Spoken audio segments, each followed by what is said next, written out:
সন্মান কি আৰু সন্মান এতিয়া মই নেশ্যনেল এৱাৰ্ডো পাইছোঁ, বম্বেৰ কমাৰ্চিয়েল ইণ্ডাষ্ট্ৰী এৱাৰ্ড 3টামান এৱাৰ্ড ভাল ভাল এৱাৰ্ড দিছে মোক। আৰু এৱাৰ্ডটোত ইমান মই বিশ্বাসী নহয় আচলতে, মানে মোৰ মানুহৰ মৰমৰ ছাপোৰ্ট লাগে, যে এম্বিচিয়াছ বহুত কনচেপ্ট আছে ব্ৰেইনত, চিনেমা লৈ আছে, গান লৈ আছে, চ' সেইখিনিত যদি মোক ছাপোৰ্ট কৰে মানুহে, মোক মৰম দিয়ে, শুনে বা চাই মই কি কৰি আছোঁ, সেইটোৱে মোৰ কাৰণে সন্মান।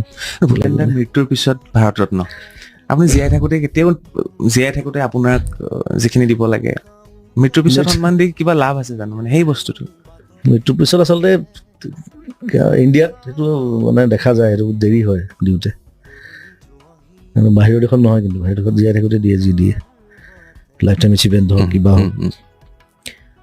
আৰু এতিয়া ভূপেন দাক দিয়াৰ কাৰণে আমিতো সুখী, চবেই সুখী, ভাল পাইছোঁ সেইটো। খালি মই ভাবোঁ যে তই আগতে পাব লাগিছিল, কথাটো সেইটো।